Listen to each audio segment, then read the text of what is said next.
Selamat Paskah, Bapak Ibu dan saudara-saudara terkasih dalam Tuhan Yesus. Hari ini kita merayakan kebangkitan Tuhan Yesus dari antara orang mati. Hari ini kita merayakan kemenangan Yesus Kristus atas kuasa maut. Dan hari ini kita merayakan hidup baru yang dikaruniakan oleh Yesus Kristus bagi setiap kita yang beriman percaya kepadanya.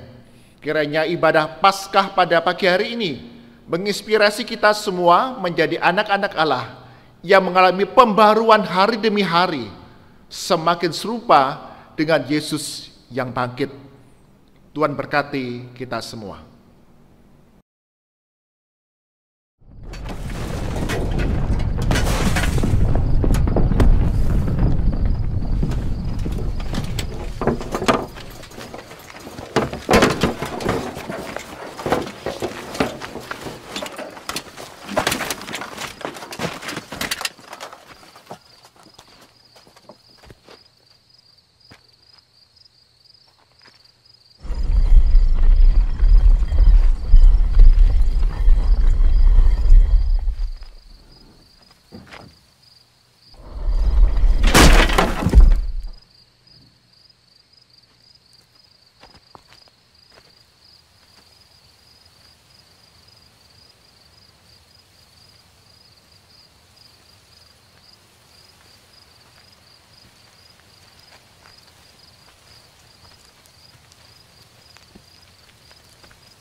Fear not, ye, for we know that ye seek Jesus, which was crucified. He is not here, for he is risen, as he said. Come, see the place where the Lord lay.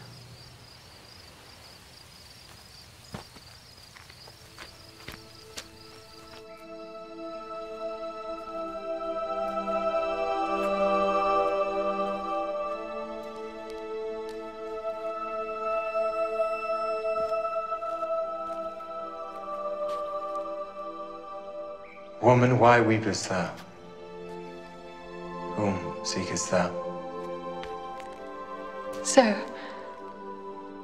if thou have borne him hence, tell me where thou hast laid him, and I will take him away.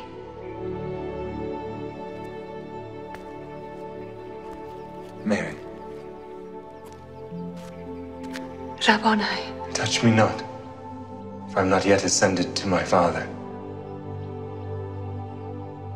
But go to my brethren, and say unto them, I ascend unto my Father, and your Father, and to my God, and your God.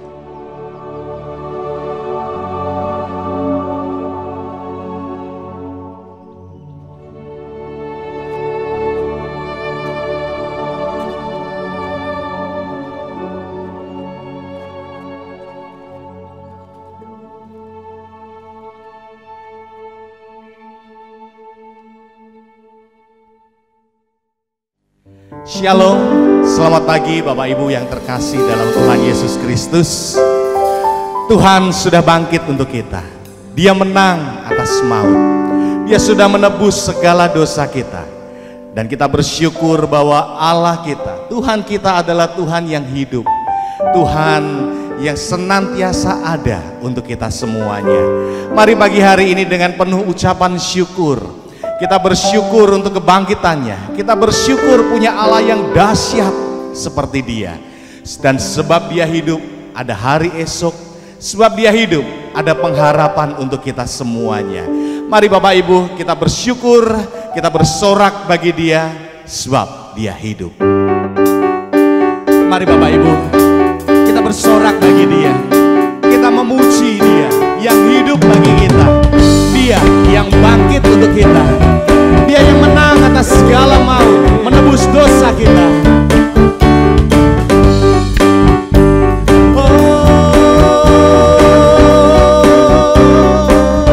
Anak Allah Yesus namanya menyembuhkan, menyucikan. Dia mati untuk kita, bahkan mati tebus dosaku. Kubur kosong membuktikan Dia hidup. Sebab Dia hidup, ada hari esok. Sebab Dia hidup, ku tak gentar, karena ku tahu Dia pegang hari esok. Hidup jadi berarti sebab Dia hidup. Sebab Dia hidup, ada hari esok. Sebab Dia hidup, ada pengharapan untuk kita semuanya.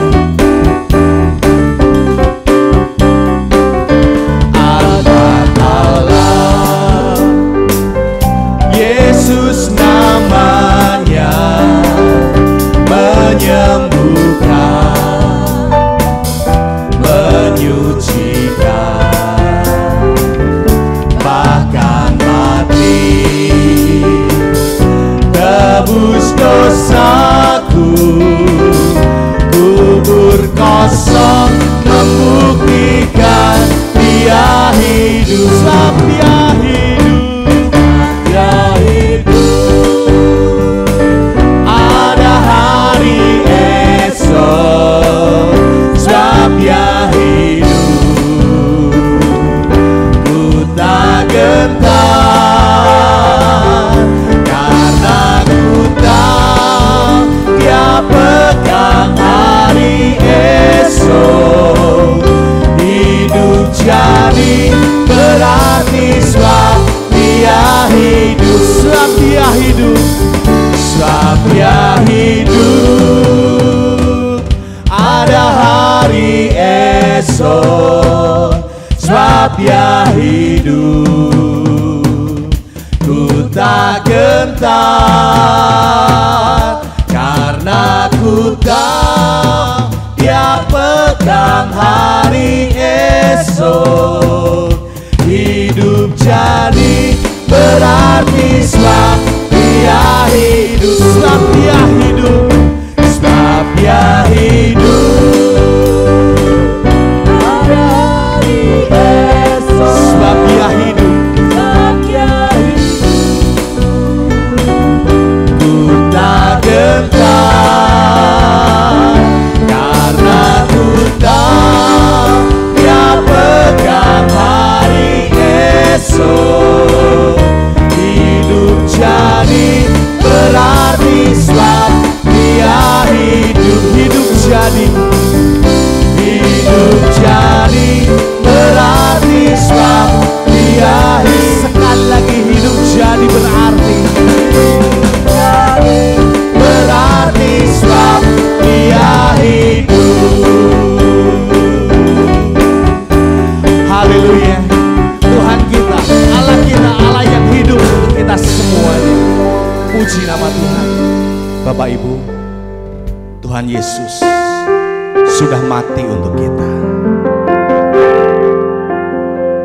Dia menebus dosa kita, bukan dengan sesuatu yang murah, tetapi Dia menebus kita dengan harga, dengan darah yang mahal. Karena apa? Karena Dia mengasihi kita. Bersyukur bagi kita, Tuhan mengasihi kita. Pertanyaannya adalah, apa yang dapat kita lakukan untuk Dia? Bisakah kita memberikan hidup kita untuk Tuhan pakai untuk menjadi alat kemuliaan-Nya? Dan kita bisa berkata dalam hidup ini, jadilah padaku seperti yang Engkau ingini. Mari kita buka hati kita.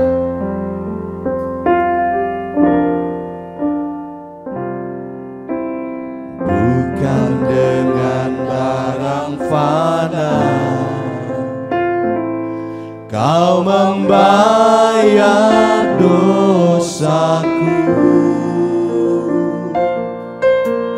dengan darah yang mahal, tiada noda dan celah.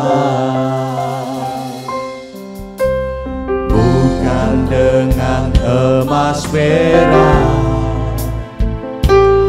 Kau menebus diriku, oleh segenap kasih, oleh segenap kasih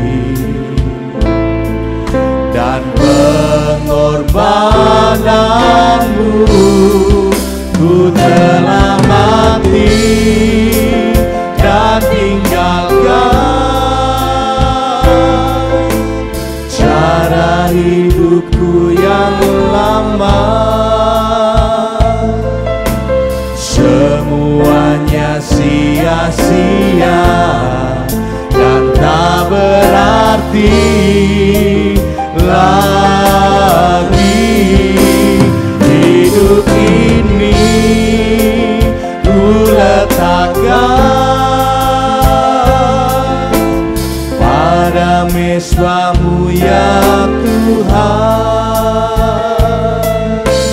Jadilah padaku seperti yang Kau ingini.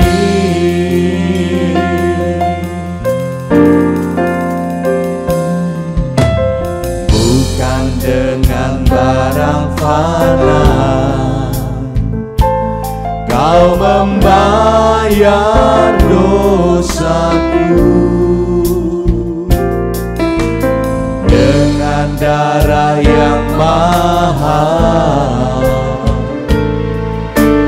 tiada noda dan celah. Bukan dengan emas perak Kau menebus diriku, oleh segenap kasih, oleh segenap kasih dan pengorbananmu, ku telah mati dan tinggalkan cara hidupku yang lama. Semuanya sia-sia dan tak berarti lagi. Hidup ini ku letakkan pada mezbah-Mu ya Tuhan. Jadilah padaku seperti yang Kau ingini. Mari jemaat nyanyikan. Ku telah mati dan tinggalkan cara hidupku yang Kami mau meninggalkan cara hidup kami yang lama Tuhan, karena semuanya adalah sia-sia dan tak berarti lagi. Hidup ini ku letakkan pada mezbah-Mu ya Tuhan. Jadilah padaku seperti yang Kau ingini. Jadilah padaku seperti yang Kau ingini. Sekali lagi, jadilah padaku seperti yang Kau ingini. Kita akan mendengarkan kebenaran firman Tuhan yang akan disampaikan oleh Evangelis Tintin Ninardi. Selamat pagi Bapak Ibu yang dikasihi oleh Tuhan. Kita tetap bersyukur di tengah-tengah pandemi COVID-19 yang melanda hampir seluruh dunia. Kita masih diberikan anugerah sekalipun kita beribadah di rumah kita masing-masing, tapi kita tetap mengucap syukur akan kasih setia Tuhan di dalam kehidupan kita sampai hari ini. Kita berdoa kiranya berita kebangkitan Kristus di tengah-tengah pandemi yang dialami oleh seluruh umat Tuhan, bahkan oleh seluruh umat manusia di dunia ini, boleh membangkitkan iman kita, boleh meneguhkan pengharapan kita, dan juga membangkitkan kasih kita kepada sesama. Mari sebelum kita akan bersama membaca dan merenungkan firman, kita akan bersama berdoa. Bapa kami di surga, kami mengucap syukur hari ini. Kami boleh bersama-sama dengan seluruh umat Tuhan merayakan hari kebangkitan Kristus di tengah-tengah pandemi, di tengah-tengah keprihatinan, di tengah-tengah kondisi yang sangat mengkhawatirkan bagi setiap kami. Kami tetap mengucap syukur akan kasih setia dan pemeliharaan Tuhan, karena kami meyakini bahwa di tengah-tengah pandemi, di tengah-tengah masa sulit sekarang ini, Engkau Tuhan tetap beserta dengan kami. Tuhan, kami menyerahkan waktu ini, kami akan membaca dan merenungkan firman Tuhan. Kami mohonkan pertolongan Roh-Mu yang kudus, baik bagi hamba yang menyampaikan dan setiap kami yang mendengarkan. Kami memulai pembacaan dan perenungan firman Tuhan di dalam nama Tuhan kami Yesus Kristus. Amin. Kita akan membaca firman Tuhan di dalam Kolose pasalnya yang ketiga ayat 5 sampai 17. Kolose pasal 3 ayat 5 sampai 17. Karena itu, matikanlah dalam dirimu segala sesuatu yang duniawi, yaitu percabulan, kenajisan, hawa nafsu, nafsu jahat, dan juga keserakahan yang sama dengan penyembahan berhala. Semuanya itu mendatangkan murka Allah atas orang-orang durhaka. Dahulu kamu juga melakukan hal-hal itu ketika kamu hidup di dalamnya. Tetapi sekarang buanglah semuanya ini, yaitu marah, geram, kejahatan, fitnah, dan kata-kata kotor yang keluar dari mulutmu. Jangan lagi kamu saling mendustai, karena kamu telah menanggalkan manusia lama serta kelakuannya, dan telah mengenakan manusia baru yang terus-menerus diperbaharui untuk memperoleh pengetahuan yang benar menurut gambar Khaliknya. Dalam hal ini tiada lagi orang Yunani atau orang Yahudi, orang bersunat atau orang tak bersunat, orang barbar atau orang Skit, budak atau orang merdeka, tetapi Kristus adalah semua dan di dalam segala sesuatu. Karena itu, sebagai orang-orang pilihan Allah yang dikuduskan dan dikasihinya, kenakanlah belas kasihan, kemurahan, kerendahan hati, kelemah lembutan, dan kesabaran. Sabarlah kamu seorang terhadap yang lain, dan ampunilah seorang akan yang lain apabila yang seorang menaruh dendam terhadap yang lain. Sama seperti Tuhan telah mengampuni kamu, kamu perbuat jugalah demikian. Dan di atas semuanya itu, kenakanlah kasih sebagai pengikat yang mempersatukan dan menyempurnakan. Hendaklah damai sejahtera Kristus memerintah dalam hatimu, karena untuk itulah kamu telah dipanggil menjadi satu tubuh, dan bersyukurlah. Hendaklah perkataan Kristus diam dengan segala kekayaannya di antara kamu, sehingga kamu dengan segala hikmat mengajar dan menegur seorang akan yang lain, dan sambil menyanyikan mazmur dan puji-pujian dan nyanyian rohani, kamu mengucap syukur kepada Allah di dalam hatimu. Dan segala sesuatu yang kamu lakukan dengan perkataan atau perbuatan, lakukanlah semuanya itu dalam nama Tuhan Yesus, sambil mengucap syukur oleh Dia kepada Allah Bapa kita. Demikianlah firman Tuhan. Bapak Ibu yang dikasihi oleh Tuhan, di hari kebangkitan Kristus ini, tema yang diberikan, yang diangkat oleh gereja adalah ciptaan baru. Melalui iman kepada Kristus yang telah mati untuk setiap kita, menebus kita, dan telah bangkit, kita telah menjadi ciptaan baru. Jati diri kita dicatat oleh Rasul Paulus di dalam ayat 12 sebagai orang-orang pilihan Allah yang dikuduskan dan dikasihinya. Inilah jati diri kita yang baru di dalam Kristus. Dan di dalam ayat 10 Rasul Paulus menggambarkan panggilan ini sebagai manusia baru yang terus-menerus diperbarui untuk memperoleh pengetahuan yang benar menurut gambar kaliknya. Dan inilah jati diri kita di dalam Kristus, manusia baru yang terus-menerus diperbarui di dalam Kristus. Tapi ironinya hari ini banyak anak-anak Tuhan yang hidupnya tidak mencerminkan jati dirinya. Atau laku keseharian kita tidak selaras dengan jati diri kita sebagai anak-anak Tuhan. Banyak orang percaya yang perilakunya tidak mencerminkan jati dirinya. Di dalam persekutuan kita dengan Kristus, apakah jati diri dan perilaku kita dapat dipisahkan dengan laku keseharian kita? Di dalam kita mengikut Kristus, dapatkah jati diri kita lepas dan terlepas atau terlepas dari panggilan kita dan laku keseharian kita sebagai seorang anak Tuhan? Dapatkah kita membicarakan menjadi anak Tuhan yang telah lahir baru, terlepas dari hal berperilaku sesuai dengan jati diri kita? Adakah kelahiran baru yang tidak membuahkan atau diiringi pertobatan dan iman? Adakah anak-anak Tuhan yang tidak berperilaku Kristen? Jika ada, orang Kristen macam apa? Orang Kristen yang munafik, orang Kristen yang tidak bertumbuh. Apakah orang Kristen yang munafik dan tidak bertumbuh dapat disebut sebagai seorang anak Tuhan? Bapak Ibu yang dikasihi oleh Tuhan, dapatkah saya menjadi seorang Kristen cukup dengan menerima Yesus sebagai Tuhan dan Juru Selamat tanpa saya menerimanya sebagai Tuhan di dalam kehidupan saya? Bapak Ibu yang dikasihi oleh Tuhan, Kolose pasal 3 ayat 5-17 membicarakan antara hubungan dengan jati diri dengan perilaku dan bagaimana seharusnya perilaku kita sebagai ciptaan baru di dalam Kristus.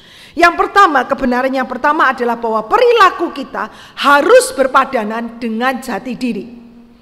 Perilaku apa yang dimiliki oleh orang-orang percaya yang dicatat oleh firman Tuhan di dalam surat Kolose yang mencerminkan jati diri mereka sebagai manusia baru, yaitu perilaku Kristus sendiri, perilaku Tuhan mereka dan juga Tuhan kita. Dan itu dicatat di dalam ayat 12. Paulus berkata, kenakanlah belas kasihan, kemurahan, kerendahan hati, kelemah lembutan dan kesabaran. Di sini Paulus menggunakan perumpamaan yaitu pakaian. Kita harus mengenakan kualitas Kristus ini seperti pakaian. Artinya seperti pakaian yang kita kenakan, kualitas-kualitas tersebut harus dapat dilihat dengan jelas oleh orang-orang yang ada di sekitar kita.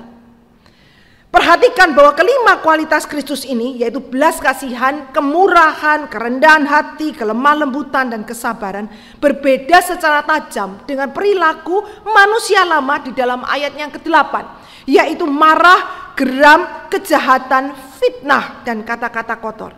Paulus mengambil contoh yang konkret tentang perbedaan manusia lama dan baru, yaitu ketika seseorang berbuat salah di dalam kehidupan kita. Apa reaksi kita? Kalau kita marah, mudah terhasut, dan ingin membalas, bukankah itu manusia lama yang sudah seharusnya kita tinggalkan? Kalau kita bereaksi terhadap orang yang bersalah kepada kita dengan cara demikian, bukankah kita masih hidup di dalam manusia kita yang lama? Karena Paulus mengatakan jika kita telah menjadi manusia baru di dalam Kristus, firman Tuhan katakan perilaku kita seharusnya dicirikan oleh kesabaran dan pengampunan. Dan itu ditulis di dalam ayat 13, sabarlah kamu seorang terhadap yang lain dan ampunilah seorang akan yang lain. Kita akan berdalih seperti yang jemaat Kolose berdalih.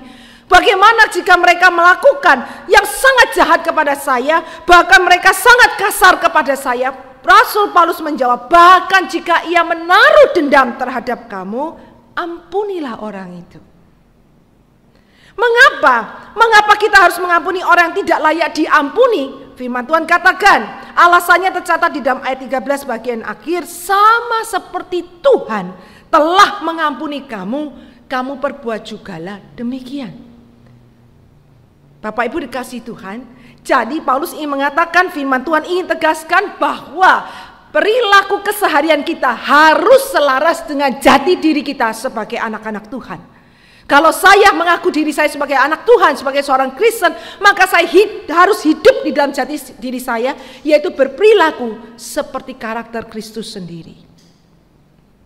Yang kedua, kebenaran yang kedua, bahwa perilaku saya perilaku kita sebagai anak-anak Tuhan harus digerakkan di dalam kasih dan oleh kasih. Dalam ayat 14 Rasul Paulus berkata, dan di atas semuanya itu kenakanlah kasih sebagai pengikat yang mempersatukan dan menyempurnakan. Di awal Paulus mengatakan bahwa kelima kualitas karakter itu seperti orang berpakaian. Pada bagian ini kasih diumpamakan seperti jubah atau pakaian luar yang mempersatukan dan menyempurnakan seluruh pakaian yang kita kenakan di atas tubuh kita. Nah, Bapak Ibu, seumpama jubah, kasihlah yang memadukan dan menyempurnakan semua kualitas tadi, yaitu belas kasihan, kemurahan, kerendahan hati, kelemah lembutan, dan kesabaran.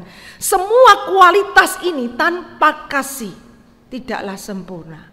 Di dalam 1 Korintus pasal 13 dengan gamblang dikatakan, sekalipun kamu dapat berkata-kata dengan semua bahasa manusia di dunia ini, sekalipun kita punya karunia bernubuat dan mengetahui segala rahasia dan memiliki pengetahuan, sekalipun saya membagikan segala sesuatu, bahkan saya menyerahkan tubuhku untuk dibakar, tetapi jika kamu tidak mempunyai kasih, tidak ada faedahnya, bukan?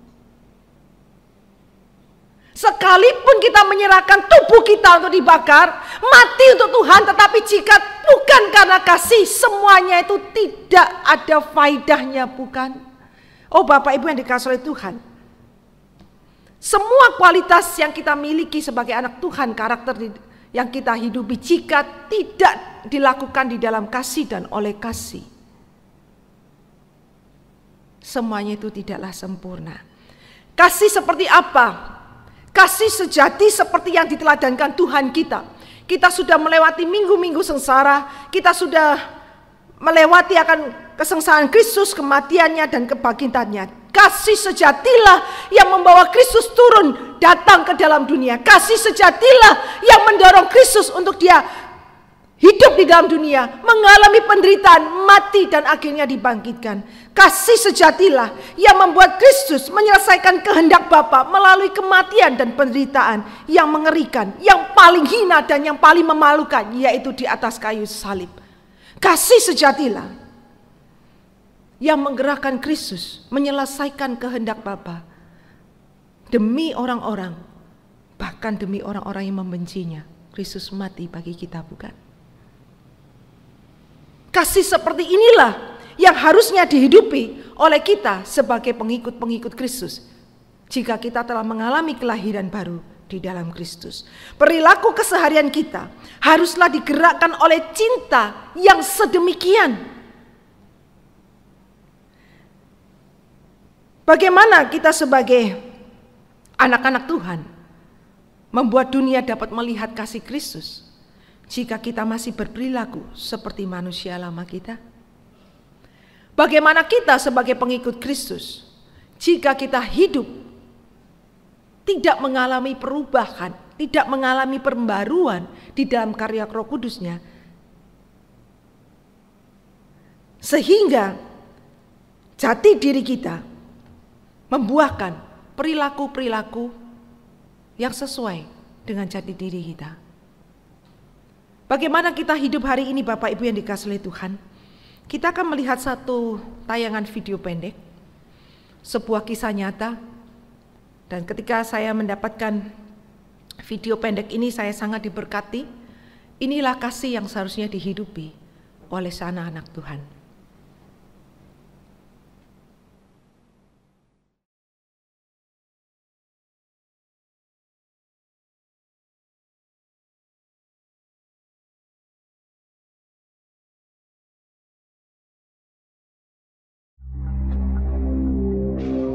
On November 5th, 2003, all doubt of Ridgway's guilt was erased.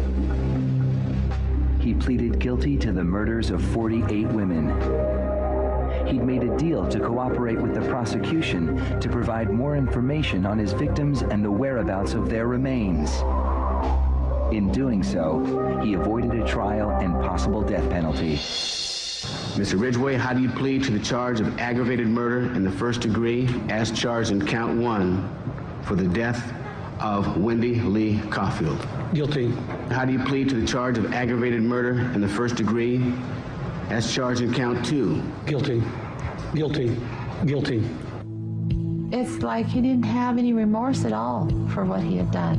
You know, he killed so many people, he didn't remember who they were, what they looked like.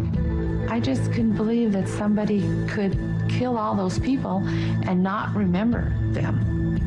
Neither could the angry relatives of his victims, who were invited to speak in court when Ridgway was sentenced to life without parole on December 18th, 2003. You had said your memory, when it comes to all of the women you took, was gone. Our memory is not. In your words, you said that they didn't mean anything to you, but she meant everything to us. She was a mother, she was a wife, she was a sister, and we miss her. Gary Ridgway sat there stone-faced as victims' relatives damned him and mocked him. He's an animal. I wish for him to have a long, suffering, cruel death. He's gonna go to hell, and that's where he belongs. But then the emotionless facade finally cracked when the father of one of his victims appeared to surprise him with a dose of human kindness. Mr. Ridgway, there are people here that hate you. I'm not one of them. You've made it difficult to live up to what I believe, and that is what God says to do, and that's to forgive. You are forgiven, sir.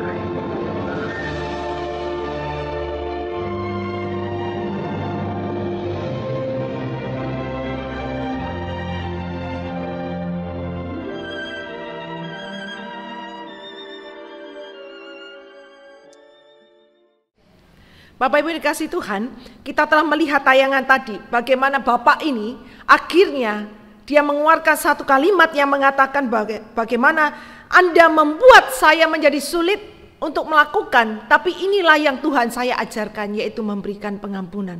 Ketika semua orang menghujat, dan mungkin kita berkata, iya boleh dihujat karena dia memang seorang pembunuh.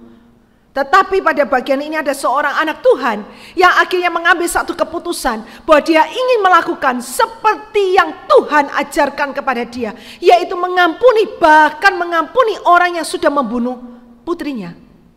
Bapak Ibu yang dikasihi oleh Tuhan, bagaimana orang-orang dunia ini dapat melihat kasih Kristus jika kita masih berperilaku sama seperti manusia lama kita? Bagaimana orang dunia dapat melihat kasih Kristus jika mereka melihat kita sebagai orang-orang tebusan Kristus, hidup saling bermusuhan? Bagaimana kita bisa menjadi kesaksian bagi dunia jika cara hidup kita sama seperti orang-orang yang tidak mengenal Kristus? Bapak Ibu, di tengah pandemi yang mengguncang dunia, khususnya negara kita, kota kita dan sekitar kita, sebagai ciptaan baru, kita terpanggil untuk berperilaku sesuai dengan jati diri kita, yang digerakkan oleh kasih Kristus, meninggalkan kenyamanan dan keamanan kita, rela berkorban dengan sesama kita yang membutuhkan, tidak lagi memikirkan kepentingan dan keuntungan diri sendiri, tetapi kepentingan orang lain juga.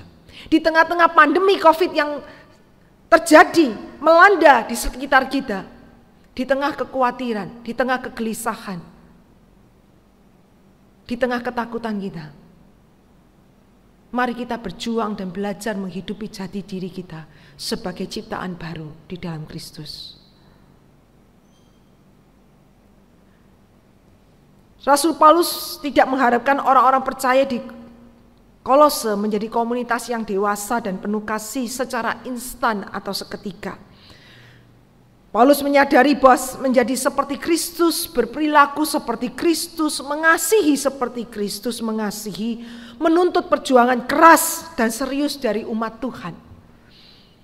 Untuk mengejar kualitas ciptaan baru, Rasul Paulus mendorong kita di dalam ayatnya yang ke-17. Segala sesuatu yang kamu lakukan dengan perkataan atau perbuatan, lakukanlah semuanya itu di dalam nama Tuhan Yesus sambil mengucap syukur oleh Dia kepada Allah Bapa kita. Kalimat ini sangat dalam Bapak Ibu, kalau kita memahaminya, yang membuat kita akhirnya akan berhenti sejenak dan berpikir.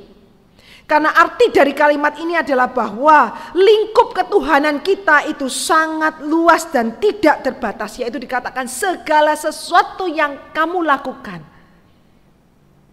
Segala sesuatu yang kita lakukan. Artinya baik yang ada di pikiran, baik yang ada dalam keseharian, tindakan maupun juga perkataan kita, lakukanlah itu di dalam nama Tuhan. Bukankah ini yang seharusnya menjadi tolok ukur di dalam kita berperilaku, menghidupi jati diri kita? Saya mengutip ucapan William Barclay yang mengatakan bahwa salah satu ujian terbaik bagi tindakan kita, apakah keliru atau tidak, benar atau salah adalah dapatkah kita melakukannya sambil menyebut nama Yesus? Dapatkah kita melakukannya sambil memohon pertolongannya? Salah satu ujian terbaik bagi setiap perkataan adalah dapatkah kita mengucapkan perkataan tersebut dengan satu tarikan nafas sambil menyebut nama Yesus? Kalau kita bisa melakukannya, berarti tindakan kita, perkataan kita benar. Tapi bukankah seringkali kita menguatkan perkataan, melakukan tindakan dan memikirkan yang masih dipengaruhi oleh manusia lama. Kepentingan diri, keuntungan diri, kesenangan diri, emosi, kemarahan yang meledak. Bapak Ibu yang dikasihi Tuhan, berita Paskah di tengah-tengah pandemi yang harus kita hidupi adalah kita menjadi ciptaan baru di dalam Kristus. Kita terpanggil, kita ditantang untuk menghidupi jati diri kita sebagai ciptaan baru di dalam Kristus. Dan mari kita dalam keseharian kita, biarlah perilaku kita selaras dengan jati diri kita.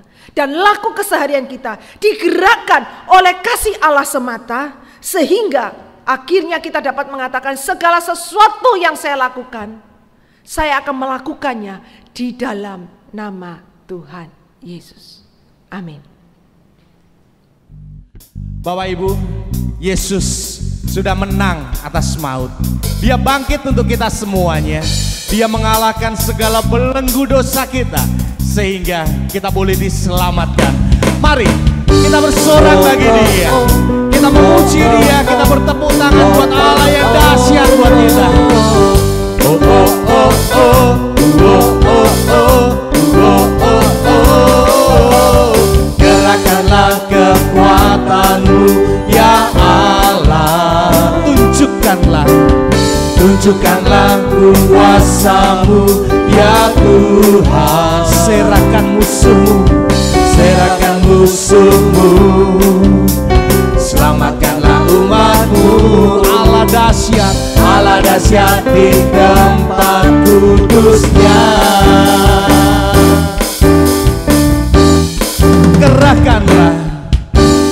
Gerakkanlah kekuatan-Mu ya Allah.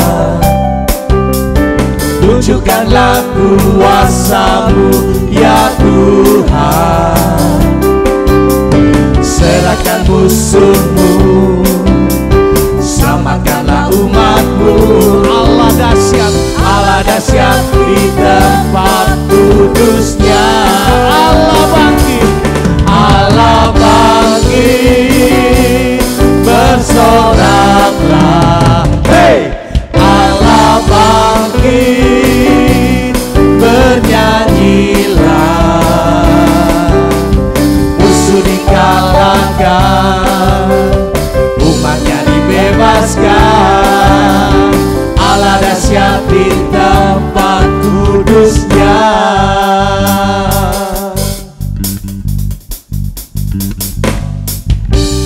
Gerakkanlah kekuatan-Mu ya Allah. Tunjukkanlah kuasa-Mu ya Tuhan. Serahkan musuh-Mu, selamatkanlah umat-Mu. Allah dahsyat di tempat kudus-Nya. Allah bangkit, bersoraklah. Hey! Allah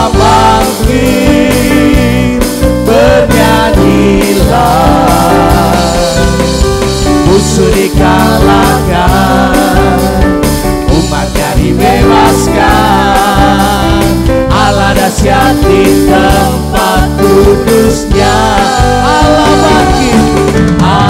bangkit, bersoraklah. Hey! Allah bangkit, bernyanyilah. Musuh dikalahkan, umatnya dibebaskan. Allah dahsyat di tempat kudusnya. Allah dahsyat di tempat kudusnya. Allah dahsyat, Allah dahsyat, Allah dahsyat, Allah dahsyat, Allah dahsyat di tempat kudusnya.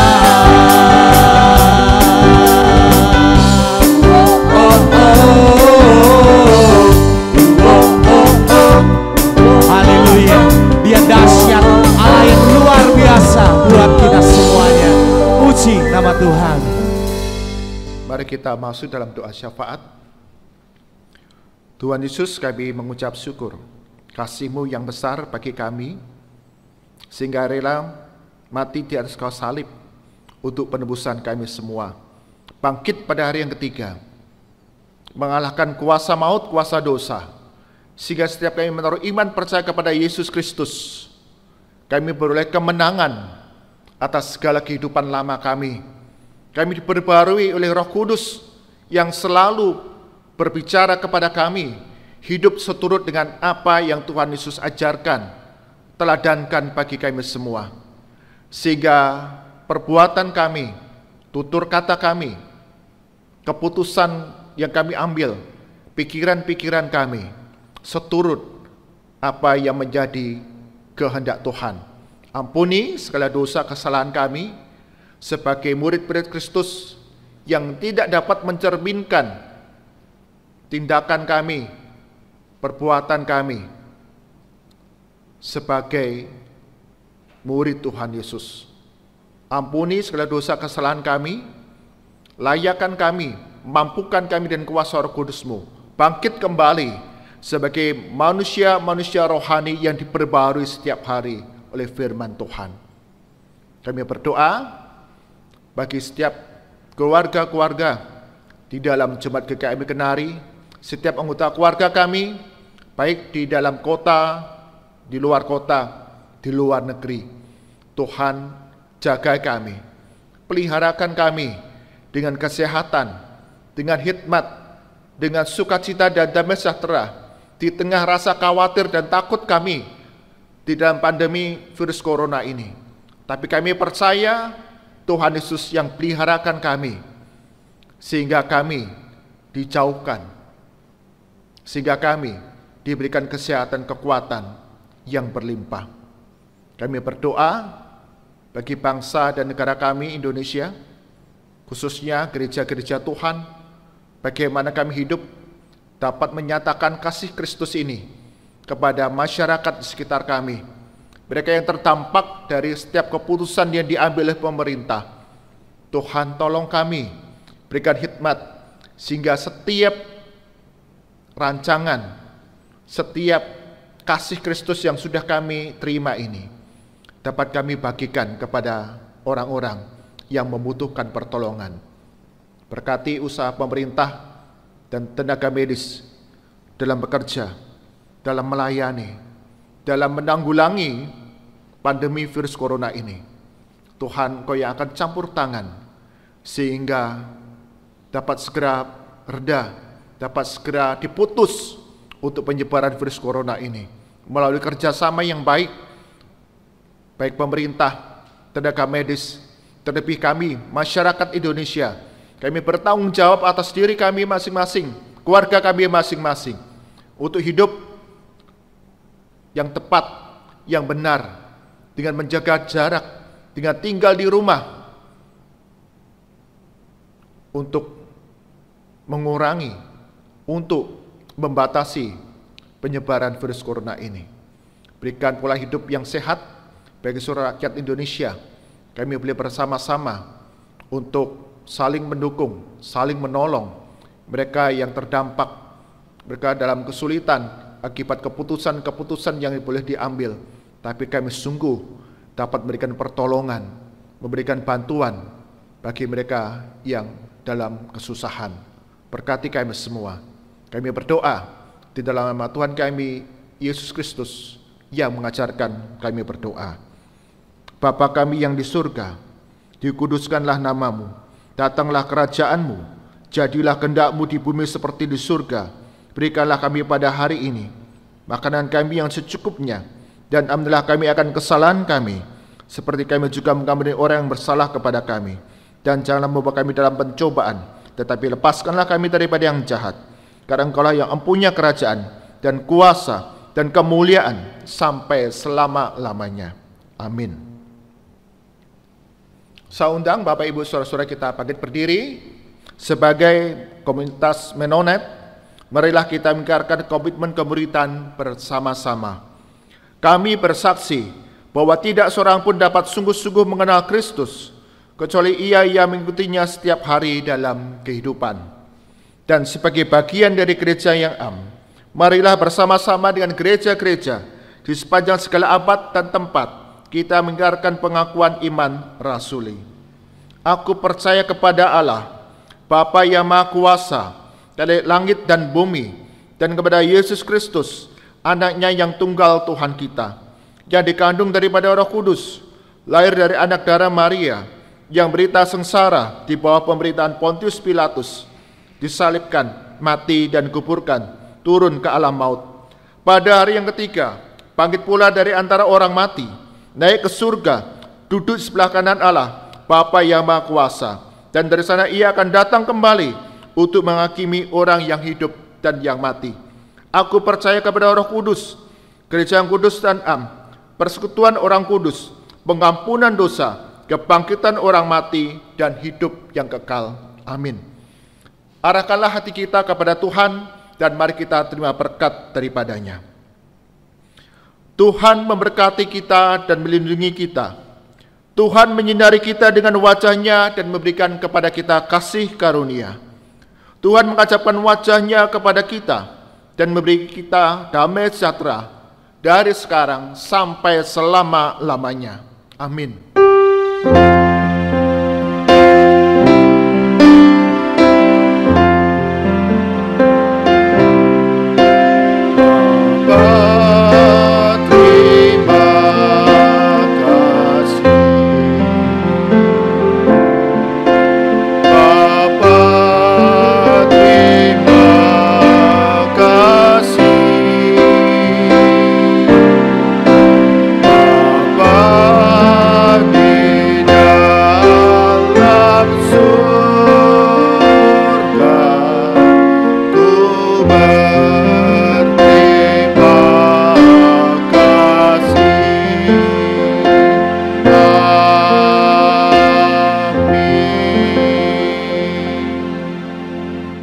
Ibadah Paskah pada pagi hari ini selesai. Tuhan berkati kita semua. Kembali saya mengucapkan selamat Paskah bagi Bapak Ibu Saudara-saudara sekalian. Diingatkan kembali, Bapak Ibu Saudara-saudara sekalian dapat memberikan persembahan, dan persembahan yang sudah dikumpulkan Bapak Ibu dapat mentransfernya ke rekening yang sudah tertera di dalam layar ini, atau Bapak Ibu dapat mengumpulkannya melalui amplop. Di sana sudah dituliskan Kebaktian Paskah 12 April 2020. Kemudian Bapak Ibu dapat memasukkannya ke dalam kotak persembahan yang sudah disediakan di ruang kebaktian gereja hari Minggu hingga hari Rabu. Kiranya Baktian Paskah ini sungguh menginspirasi kita terus hidup berkemenangan di tengah segala kesulitan yang kita hadapi. Kita percaya kuasa Tuhan selalu beserta dengan kita. Selamat Paskah dan Tuhan Yesus memberkati. Amin.